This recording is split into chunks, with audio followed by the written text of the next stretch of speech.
The chair now recognizes the gentleman from Florida, Mr. Posey, for 5 minutes.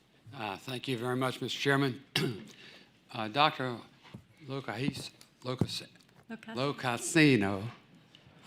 do you concur with the National Security Agency that the Chinese Communist Party is co-opting international standards? Well, I appreciate that question. I've paid a lot of attention to this issue, and China is present in much more prominently in the international standards organizations at this particular time, and they have really laid down the gauntlet when they set forth their China Standards 2035 strategy a few years ago that really said their intent is to be the global gold standard, right, usurping other nations. So with that intent in mind, they have increased participation. We still have more leadership positions than China, but they now have more participants in many different fora. I will say that internationally, with our like-minded partners and allies, we have many more leadership positions than China does on the international standard stage. That's not to say it's not something we should. It's not to say we can't worry about it. It's time to do something, and that's why the National Standard Strategy that was released for critical and emerging technologies that was released last week, I think is so vitally important. We have to be strategic in how we are dealing with international standards. It's absolutely essential. Thank you.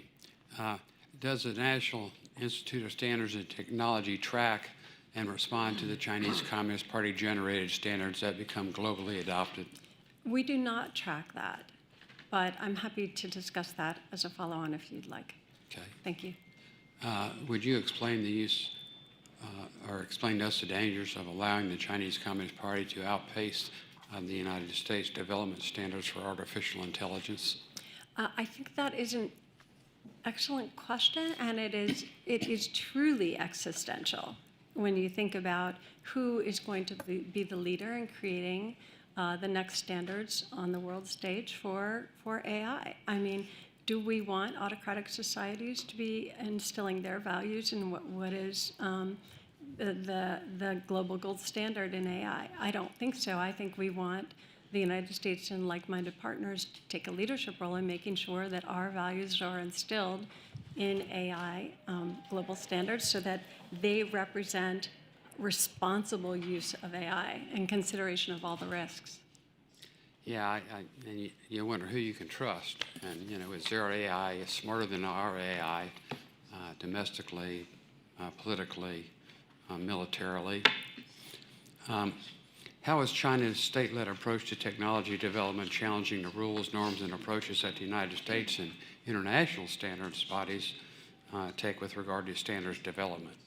Well, so one of the things that this new national strategy that was released is really going to have an impact in is coming together with like-minded partners and allies to make sure that the rules remain the same, that we continue to have fair and open and transparent processes, that the governance is retained, which has allowed us to have an incredible and productive international standards arena for decades and decades that has really benefited American markets.